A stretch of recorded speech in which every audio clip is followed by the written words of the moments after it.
Tapi kemarin dalam teori, sekarang ke praktek ya. Praktek kalau nggak salah untuk teori Ibu kemarin terakhir menyinggung, untuk analisa, kadar, Fe dan Mn ya, eee, di skemanya itu yang berbeda dari, eee, N nitrit, Cu, dan Cr ya. Kalau nitrit, Cu, Cr itu langsung ya kita masukkan ke dalam, eee, labu ukur, artinya tanpa treatment sampel ya, sampelnya itu tidak dilakukan perlakuan, hanya sampel ditambah reaksi tambah Aquades sampai tanda batas sudah cukup, oke. Sedangkan untuk Fe dan Mn ya, tidak langsung tetapi kita melakukan suatu perlakuan ya, jadi sampel yang kita ambil tidak dimasukkan langsung ke dalam, labu ukur tetapi masuk ke Erlenmeyer ya. Kita mulai ini, bentar,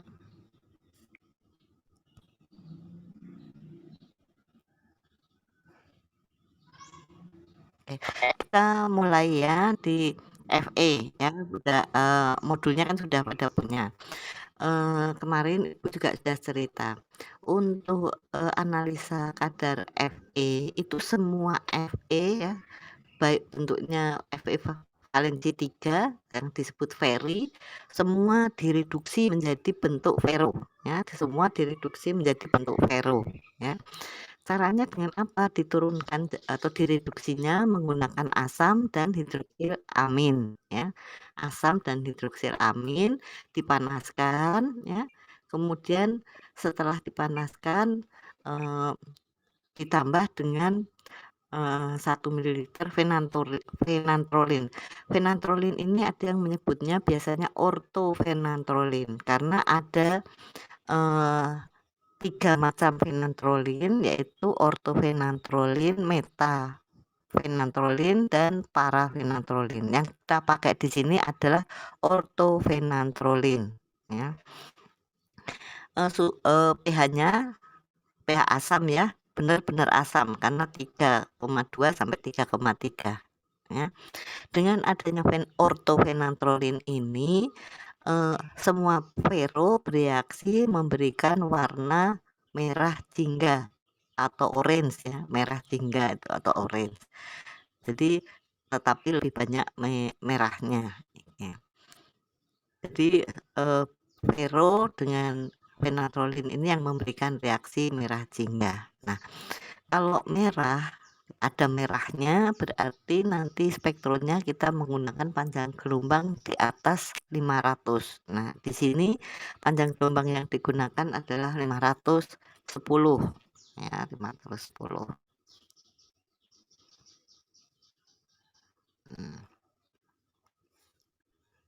Mmm, nah, ini sudah kita pisahkan dulu. Oke. Metodenya spektro ya, eee, langkah kerjanya ini, untuk sampelnya dulu ya, sampelnya. Sampelnya kan diambil 50, kita pipet 50 mililiter ya.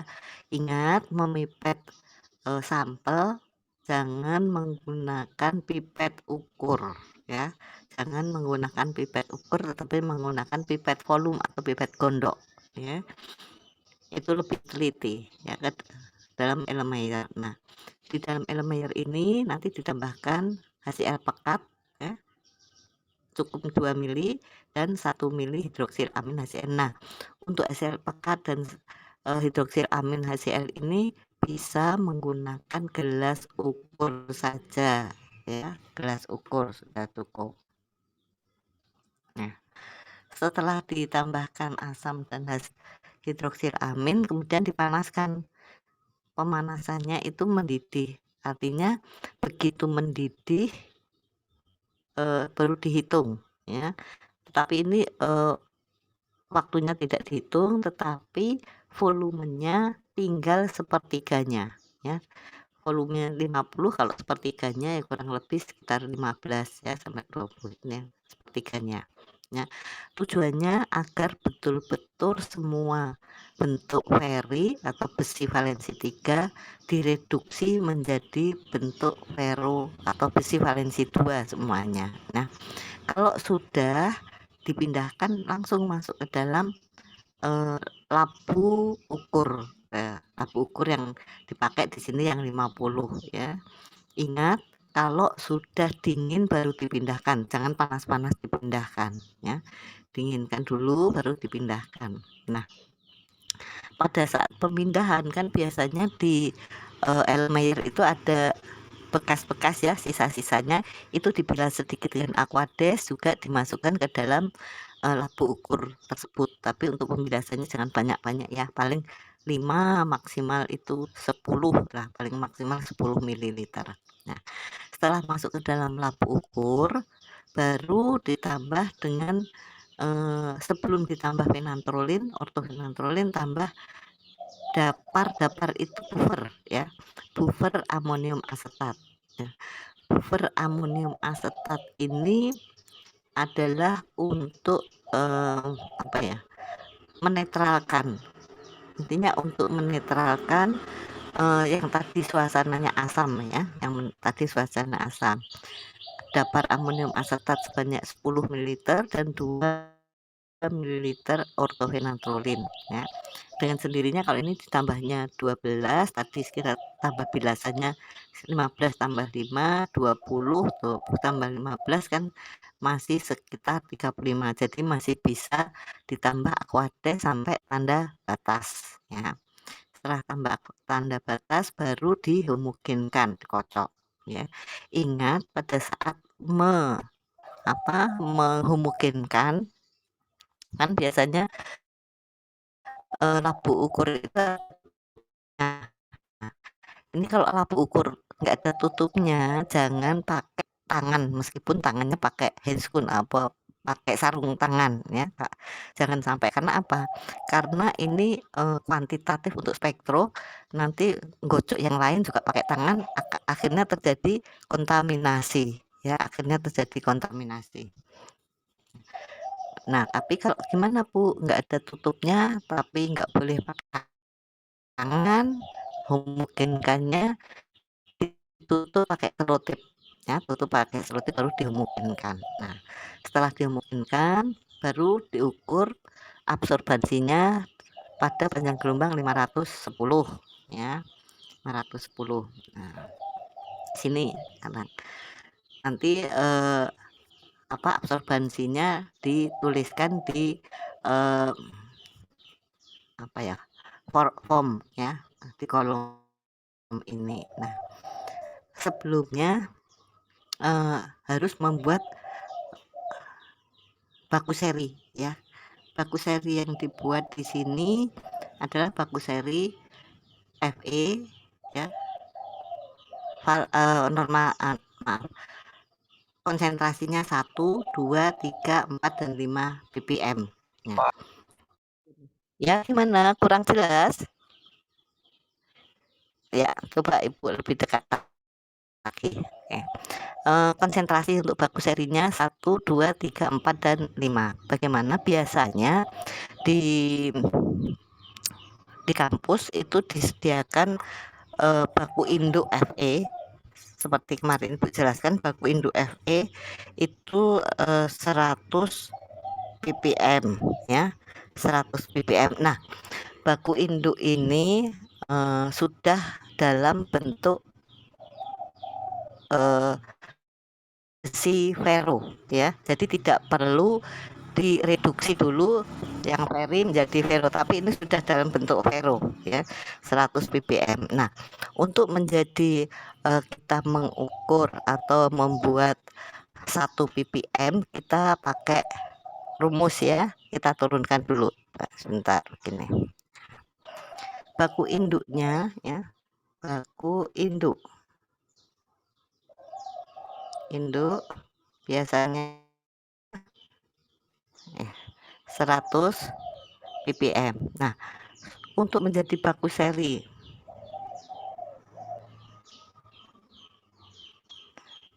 baku seri bisa nggak Pak? Baku seri 1 ppm dan seterusnya kita turunkan dulu ini menjadi 10 baku 10 ppm ya. Kita pakai bagus. Bagaimana cara menurunkannya? Kita pakai rumus V1N1. V1N1 sama dengan V2N2. Kita mempunyai baku induknya yang 100 ppm ya. Normalitas atau konsentrasinya. Padahal kita kepinginnya punya yang 10 ppm. Kita mau buat berapa? Misalnya kita mau buat 100 ml ya. Ini 100 ml. Nah, berapa sih baku induk 100 ppm yang diambil? Rumusnya ini sehingga yang diambil adalah 100 kali 10 dibagi 100 sama dengan 10 ya mililiter. Jadi kita mengambil baku induk 100 ppm ini sebanyak 10 ya. Kemudian kita masukkan ke labu ukur 100 ya. Masukkan dan ditambah aquates sampai tanda batas 100. Lalu dimungkinkan ini sudah jadi baku Fe 10 ppm. Sampai sini ada yang belum jelas? Sudah jelas? Bisa yang pilih Udah, Bu. Udah, Bu. Oke. Sudah jelas. Ini kita sudah punya yang 10 ppm. Membuat baku seri yang 1 ppm. Misalnya maaf ya.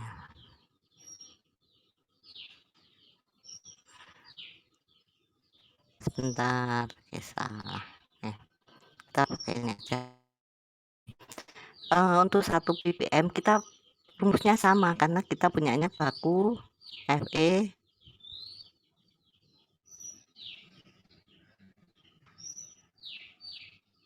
baku Fe 10 ppm ya kita punya. Bagaimana untuk Fe yang 1 ppm? Kita ngambilnya berapa? Itu pakai V1N1 sama dengan V2N2 ya. Punyanya yang 10 ppm, kita mau buat yang 1 ppm sebanyak 50 ml disesuaikan dengan labu ukur ya. Berapa yang diambil? Berarti V1 yang diambil adalah 50 kali 1/10. Berapa? 5 ml ya. Berarti untuk 1 ppm ya. Bener ya, 5 ml. 50. Oke. Yang 1 ppm kita ambilnya berarti 5 ml dari baku 10 ppm. Bagaimana kalau kita membuat 2 ppm? Berapa kira-kira kalau kita buat 2 ppm? 10. Berapa? 10. 10. Oke, 10 ml ya. 10 ml benar. Kalau 3 ppm berarti 15 ml. Ini 20. 5 ini berapa? 25 ml.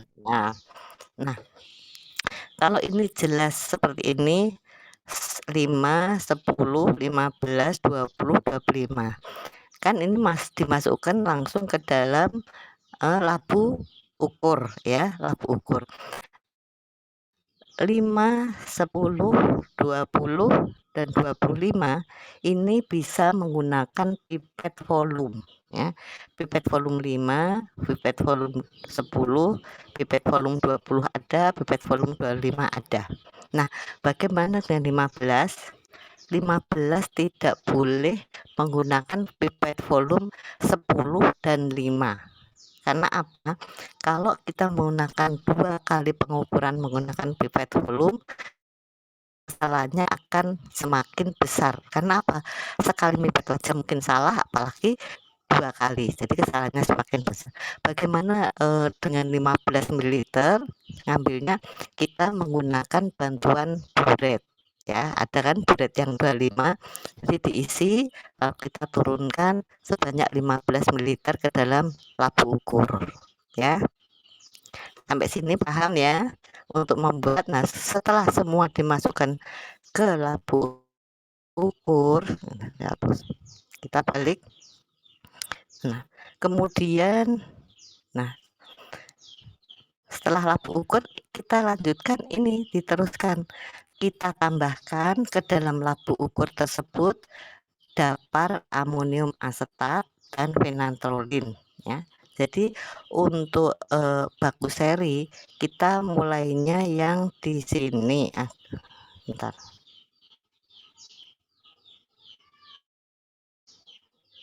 Mulainya di sini, maaf, yang di sini ya. Jadi, sudah diisi, bakunya tadi ke dalam ke dalam labu ukur, kemudian tambah masing-masing 10 mililiter buffer amonium asetat dan 2 mililiter fenantrolin. Nah, kan masih ada tuh sisanya, kalau yang 25 tambah ini masih ada, nanti bisa ditambahkan aquades sampai tanda batas, ya, dimungkinkan. Nah, gitu. Perlu nggak, belangko? Perlu. Nah, ini belum ada belangkonya ya. Belangko itu dari aquades ya, aquades, sebanyak kurang lebih, sebentar, aquades sebanyak kurang lebih 30 mililiter ya, 35, boleh 35 mililiter. 35 mililiter, kemudian nanti ditambah buffer dan fenantrolin, ya. Masih bisa, masih cukup. Jadi di sini, di kolom ini tidak ada belangko, nanti ditambahkan belangko ya. Belangko itu memang tujuannya untuk mengetahui dari awal itu aquadesnya mengandung Fe atau tidak, ya. Kalau, aquadesnya mengandung Fe, begitu ditambah buffer amonium asetat dan fenantrolin, dia memberikan warna, merah jingga yang muda, berarti oh ada. Nah, apabila di itu ada, maka pada spektrum harus dinolkan, artinya kita membuat kalau aquades gitu dinolkan, yang lainnya nanti kalau absorbannya tinggi berarti sudah dikurangi ya, karena, baku serinya tadi kan dilarutkan juga dengan aquades ya, tujuannya belangko itu. Dan, ini sudah mudah-mudahan absorbansinya diukur ya. Kalau absorbansinya sudah ketemu ya, karena di sini biasanya sampelnya juga 2. Kalau sampel sudah tahu bagus sekali. Sampel juga begitu kan, tadi sudah sampai ke 50. Nah, sampel pertama, nah, itu absorbansinya berapa ya, kalau absorbansinya ketemu dibagi yang paling dekat yang mana gitu ya. Nanti dikalikan konsentrasi baku ya, misal bentar, ada nggak ya contohnya? Kalau nggak salah kemarin, contohnya Ibu nggak ada ya, Ibu nggak ada. Jadi intinya sama aja, jadi absorban sampel dibagi absorban baku dikalikan konsentrasi baku. Misal absorban sampelnya itu ketemu 0,3 misal. Absorban sampel misalnya 0,325 ya. Absorban baku yang paling dekat waktu yang paling dekat, misalnya 0,300 ya. Ini 300 ini ditunjukkan pada konsentrasi 3 ppm. Nah, berapa sampelnya? Konsentrasi sampelnya 0,35 0,3 sampai dikalikan 3 ppm dikalikan pengenceran. Berapa pengenceran sampelnya? Kira-kira kemarin Ibu sempat menjelaskan. Kira-kira pengenceran sampelnya berapa ya kalau untuk FE? Teori kemarin Ibu sudah menjelaskan. Nah, kita ingat, kita ngambil sampelnya berapa? Untuk FE 50 ya. 50 kemudian dimasukkan ke Erlenmeyer, dipanaskan sampai sepertiganya, ditambah reaksi panaskan sepertiganya. Setelah tinggal sepertiganya dimasukkan ke labu ukur yang berapa, yang 50, kemudian tambah buffer dan ditambah reaksi sampai terus ditambah aqua sampai tanda batasnya 50. Berarti sampelnya pengencerannya yang terakhir akan jadi 50, kita mengambilnya 50. Berarti kalau 50 dan 50 pengencerannya berapa? Pengenceran 1. Nah, kalau pengenceran 1 kita bisa menghitung ini ya. Kalau Ibu hitung ini bisa 0,1 berarti kurang lebih ya sampelnya adalah sama dengan 3,25 ppm. Bu, kok bisa sih ini 1, ini 3 dan ini dicoret jadi 0,1 ya. Ini dibagi ini dibagi 0,325 dibagi 0,1 adalah ini. Jadi konsentrasi sampel 1 sekitar 3,25. Nah, kira-kira seperti itu ya perhitungannya. Nah, demikian juga untuk sampel kedua. Nah, harusnya sampel pertama dan sampel kedua itu harusnya mendekati, karena apa? Karena kita mengambilnya itu dari bahan atau sampel yang sama, bukan sampel ini hasilnya berbeda dan agak jauh. Kesimpulan kadar Fe tidak boleh dirata-rata, tetapi harus pilih salah satu mana yang kita yakin pengerjaannya adalah benar ya. Di sini tidak boleh dirata-rata, tetapi pilih salah satu yang dianggap benar. Nah, sampai di sini ada yang belum jelas untuk praktikumnya atau kira-kira sudah punya bayangan ya. Jadi itu. Nah, kemudian untuk pembelajaran atau evaluasinya ini nanti kalau nggak salah Ibu pernah meminta untuk mendownload persyaratan air minum ya sesuai Permenkes berapa 492 ya tahun 2010. Berapa kadar besi yang dipersyaratkan di dalam air minum ya, dibaca berapa. Nah, bagaimana efek jika kadar besi melebihi dari yang dipersyaratkan, apa efeknya? Kalau nggak salah ada di teorinya Ibu ya. Salah satunya kalau untuk pakaian adalah apa? Berwarna kuning ya. Untuk kesehatan bagaimana ya? Itu bisa dibaca kembali untuk latihan. Nah, untuk FE apakah ada yang ditanyakan? Nggak ada? Oke. Tidak ada, Ibu. Oke, kalau nggak ada kita lanjut ya. Kita Yang lanjut kerja ke cuma Ibu. ya. Ya gimana? Yang gimana, Mbak? Ayo, enggak soalnya gini, eee, enggak apa-apa, karena nanti kalau pas praktikum, ya karena sudah lama nggak praktikum ya, Mbak, ya? Sudah berapa kali mulai semester berapa nggak praktikum? Mulai Dari semester awal awal dulu. Bu, nggak pernah praktikum. Nah, kalau dari awal belum pernah praktikum ini kan semester 3 ya? Ini di semester 3 eee, semester 1 belum, semester 3 belum. Nanti prakteknya ketemunya di semester 5. Nah, ketemu di semester 5 praktikumnya sehari, mulai praktikum semester 1, 3, 5 jadikan 1 hari ya. Jadi sekarang, eee, belajar praktikumnya sambil diawang-awang, tapi yang penting hitungannya bener ya.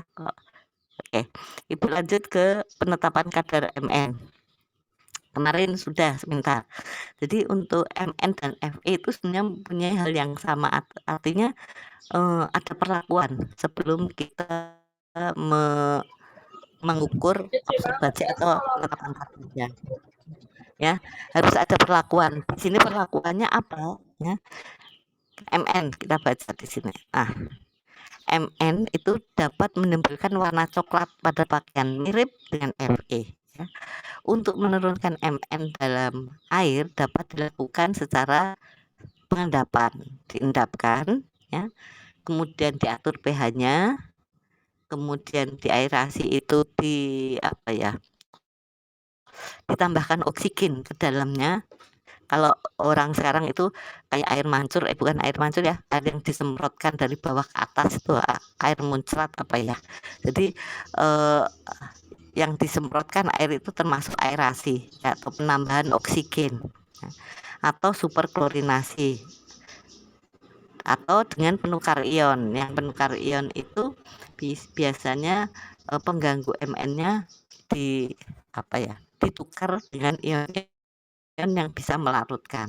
Nah, MN di dalam air ya itu dioksidasi oleh K2S2O8 atau kalium persulfat ya.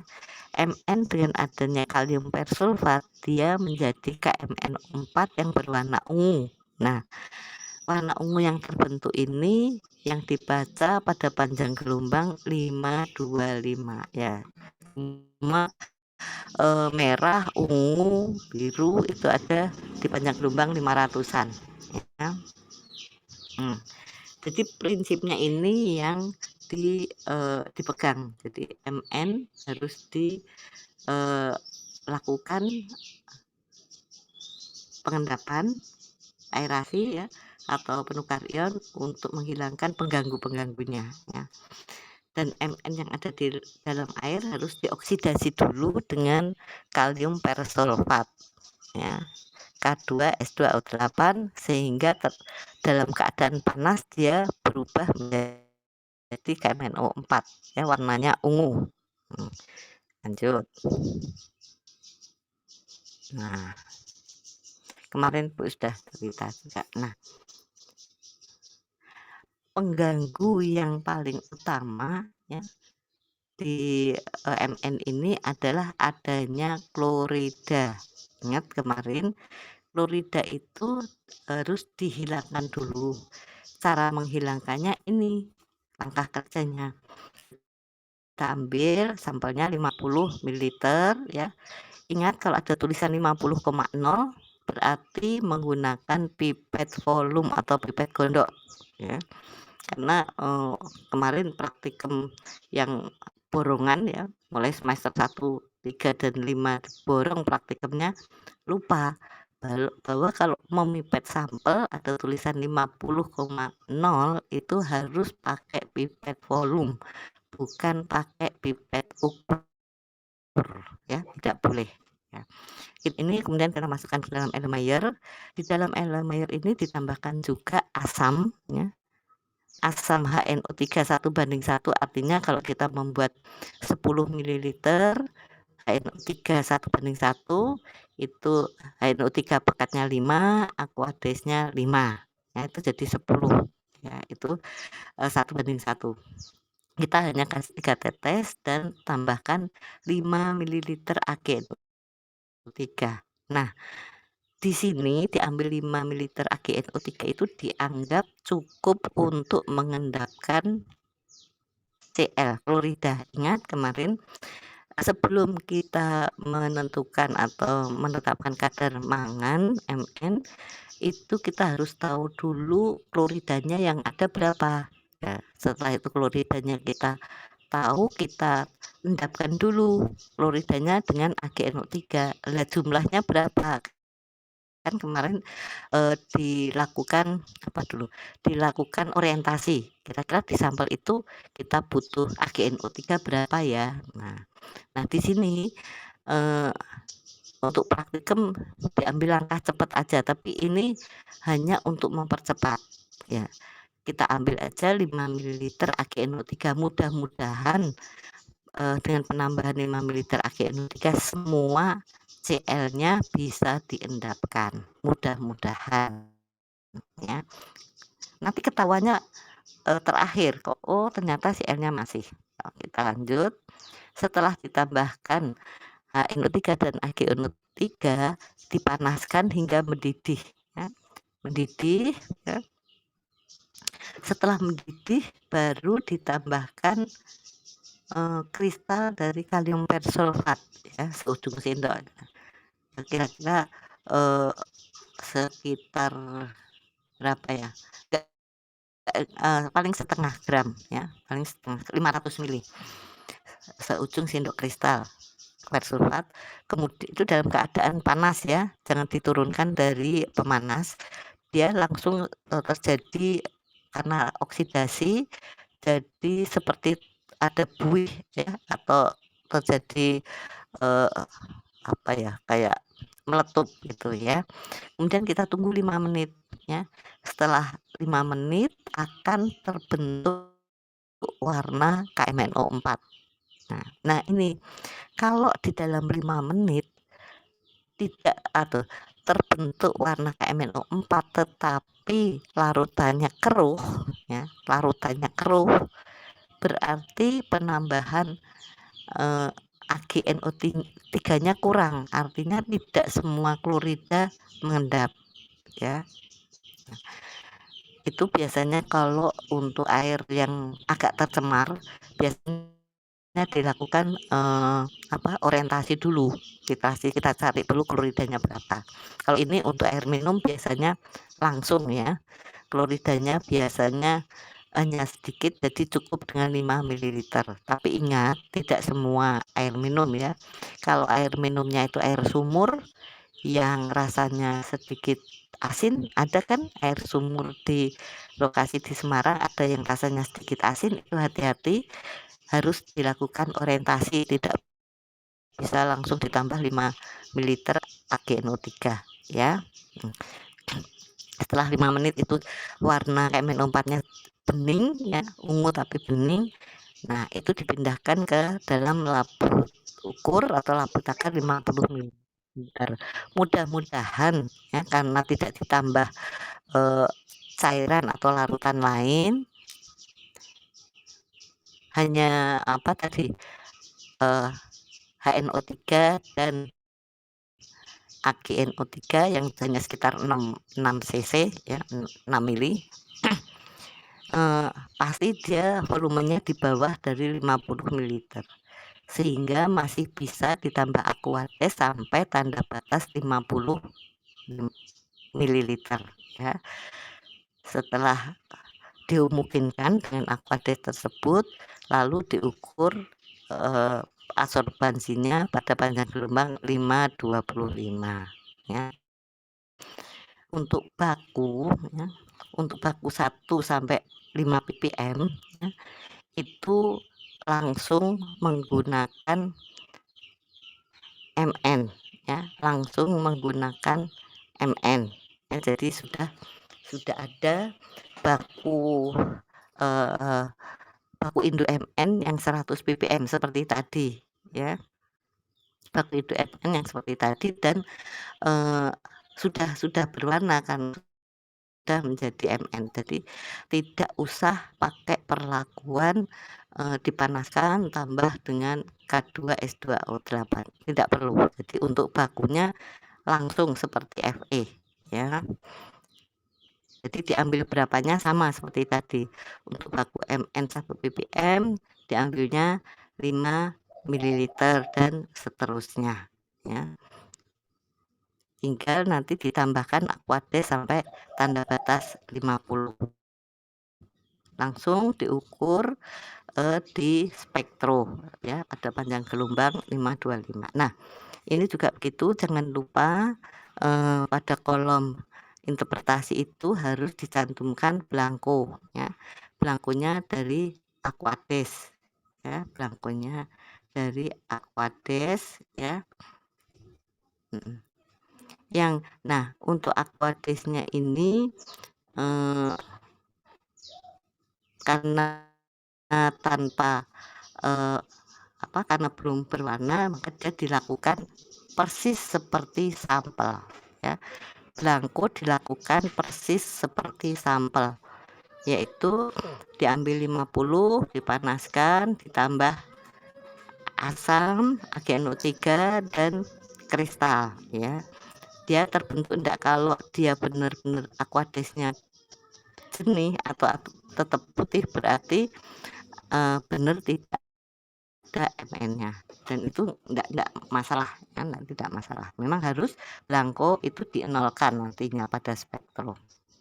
Oke, perhitungannya sama seperti awal Ibu pada teori mengatakan bahwa semua rumus untuk spektrum sama, apapun itu parameternya atau apapun itu logamnya ya, itu sama ya. Pasti absorban sampel dibagi absorban baku dikalikan konsentrasi baku dari absorban yang mendekati tersebut dikalikan pengenceran. Nah, pengenceran sampel yang pada penetapan kadar Mn itu sama Fe. Tadi berapa labu ukurnya 50, kemudian kita ngambil sampel awal sebelum dipanaskan berapa, 50. Jadi pengenceran sampelnya 50 dibagi 51 ya. Untuk Fe dan untuk Mn di sini pengenceran sampelnya 1, kecuali ada kecualinya ya, kecuali pada pengambilan sampel pertama yang 50 tadi, itu kita ngambilnya sebanyak 25. Nah, kalau kita mengambilnya sebanyak 25, terus nanti diatkan sampai 50, berarti 50/25, itu ada pengenceran 2. Jadi pada pengambilan sampel untuk Fe dan Mn bisa diperhatikan ada 2 macam. Yang pertama lebih kecil dari 50 ya, misalnya 25 atau 10, itu berarti pengenceran sampelnya 50 dibagi sampel yang diambil berapa. Bisa juga karena mungkin sampel kadar Mn atau Fe-nya kecil, jadi kita boleh mengambil sampel sebanyak 100 misal. Sampelnya 100 kita panaskan sampai sepertiganya ya. Sepertiganya sekitar berapa? 30 ya, 30 atau 25, dipanaskan sampai segitu, baru nanti dimasukkan ke labu ukur 50, ditambahkan reaksi dan Aquades sampai tanda batas 50.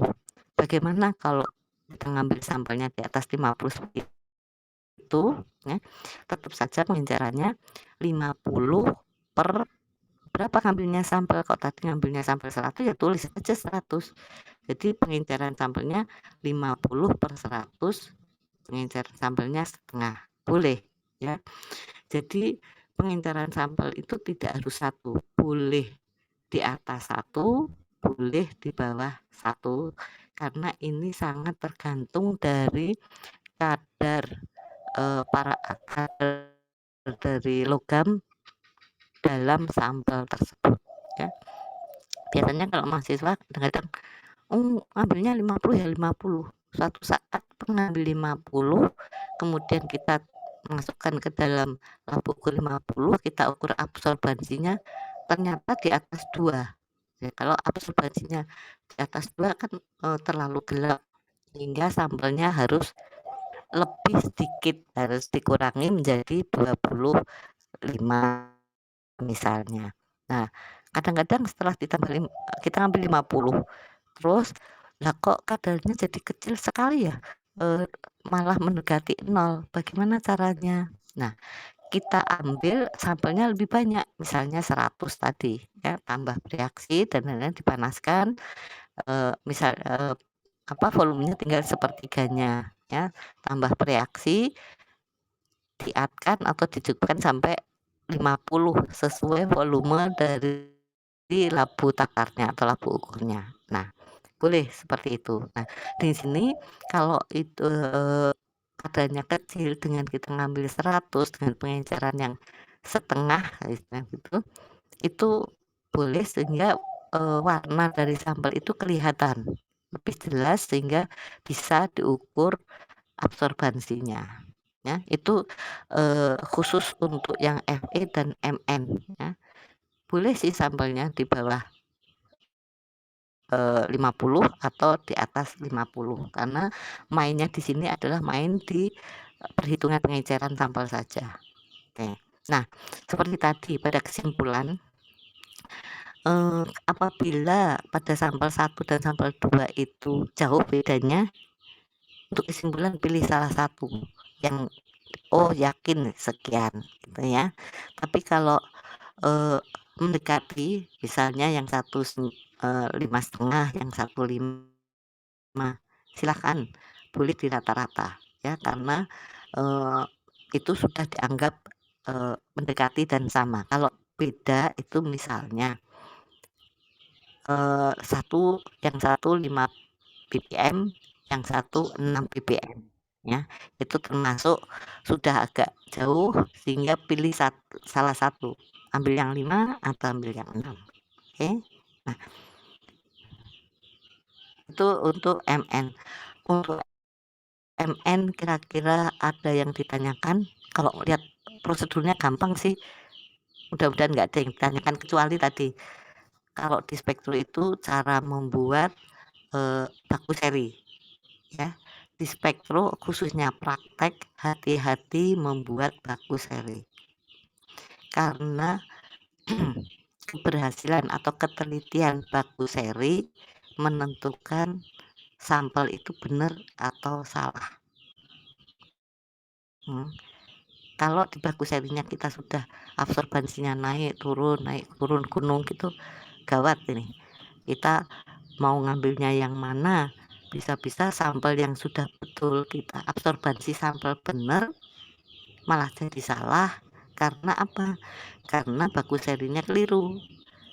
Kok bisa, Bu? Bisa karena di sini rumusnya absorban sampel dibagi dengan absorban baku. Kalau sampelnya benar, bakunya keliru, sehingga konsentrasi bakunya yang diambil juga keliru.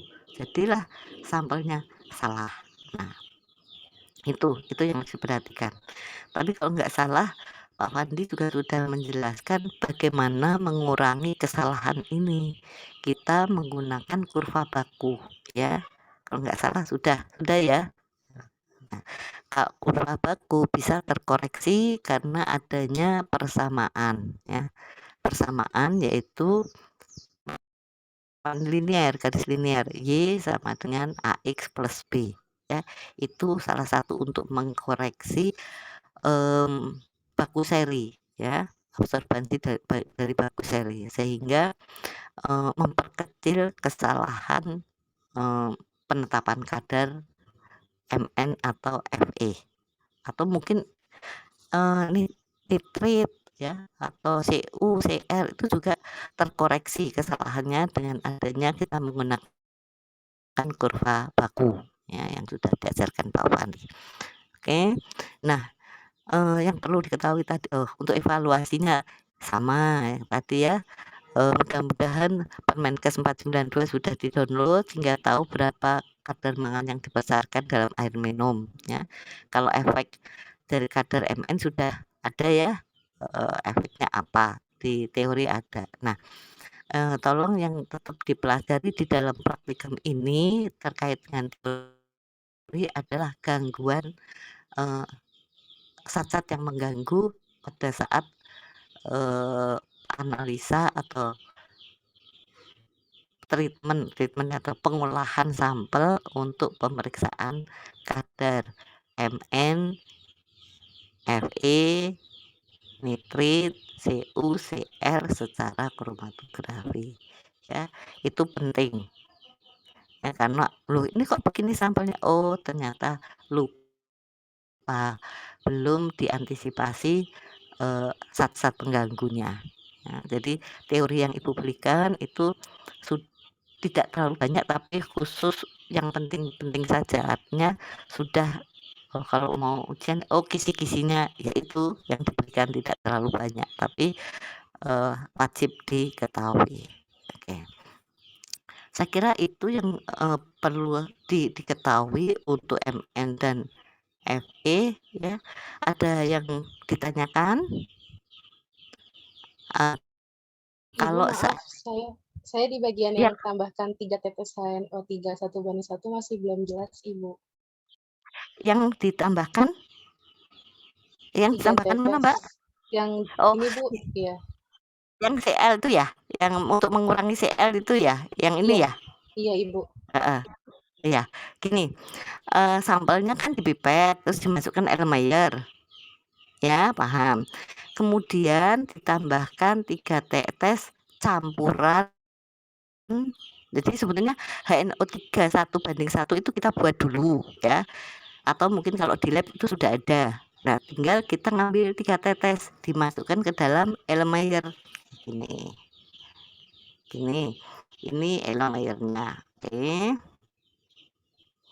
Ini 50 mililiter sampel dimasukkan, kemudian kita asamkan dengan 3 tetes HNO3 1:1. Nah, ini begini Ibu buatnya. Karena HNO3 1:1 itu kita buat dulu, ya. Tapi kalau cara membuatnya ini saja ya. Itu misalnya HNO3 5 mili tambah Aquades 5 mili, kan 10. Nah, ini setelah dimungkinkan diambil 3 tetes. Tapi kalau di laboratorium sudah ada, itunya ini sudah ada, maka ini tidak perlu. Ya, kalau sudah ada, ya. Tinggal ini diteteskan saja ke sini. Udah sampai di sini paham, Mbak? Paham, Ibu, Oke? terima kasih. Ya. Ya. Nah, ini setelah ini baru ditambahkan apa tadi? Yang mililiter AgNO3 tadi. Nah, ini yang kaitannya kenapa 5 mili dianggap semua sampel air bersih. Ini air bersih ya, sampel air bersih mengandung Cl yang sedikit. Makanya cukup ditambah 5 mili. Tapi kalau itu airnya air asin, agak asin atau air yang payau ya. Biasanya air payau ada, air sumur yang sedikit apa ya, sedikit asin ya, payau istilahnya, itu tidak bisa ditambahkan ini tidak bisa ya. Ini harus sebentar, harus dilakukan treatment atau maaf, harus dilakukan orientasi sesuai yang Ibu tulis di teori ya. Jadi teori dilakukan orientasi adanya klorida Cl ya, adanya klorida ya, dititrasi nanti ketemu kebutuhan AgNO3. Kalau AgNO3-nya butuhnya 7 ya, misalnya ketemu di sini, maka yang ditambahkan di sini adalah 7 ml Ag NO3 ya. Jadi kenapa begitu? Karena tujuan penambahan AgNO3 ini adalah untuk ini tujuannya mengendapkan Cl atau memisahkan Cl-nya. Kalau Cl-nya hilang, sudah dihilangkan, berarti ini bisa terjadi warna ungu yang jernih. Nah, itu paham ya? Jadi ini sendiri, ini sendiri. Udah? Mudah-mudahan sudah paham. Paham ya Mbak ya? Ya. Tapi kalau belum paham nggak apa-apa. Nanti kita diskusi lagi hari apa ya? Kita ketemu hari Jumat untuk teori ya Mbak? Teori itu hari Senin, Bu.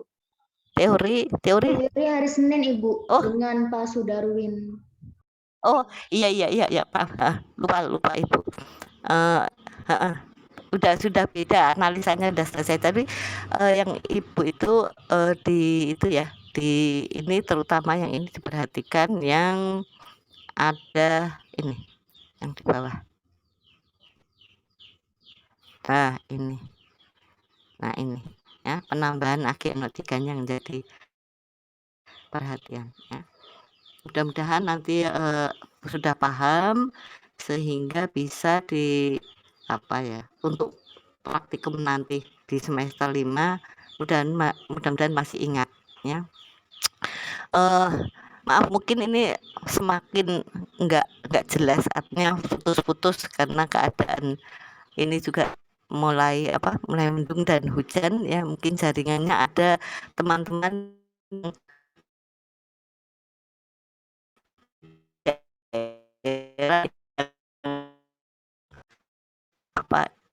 mulai ngadat jaringannya. Oke. Masih ada yang mau bertanya enggak?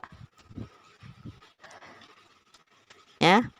Kalau enggak ada yang bertanya, ada yang belum jelas bisa lewat Sipen ya, WA ke Ibu, apa yang perlu dijelaskan nanti Ibu jawab ya. Ini menjaga supaya jaringannya enggak remote karena di daerah Ibu sudah mendung dan sudah hujan ya. Atas perhatiannya Ibu ucapkan terima kasih ya. Mudah-mudahan kita selalu bisa berkomunikasi. Jangan lupa absensi ya Mbak. Nah, untuk kuisnya nanti Ibu berikan, atau kalau nggak salah sudah kayaknya kuisnya sudah ada, bisa dilihat di Ivikas ya. Silahkan dikerjakan, waktunya nggak salah sampai malam, mudah-mudahan. Terima kasih perhatiannya. Wassalamualaikum warahmatullahi wabarakatuh.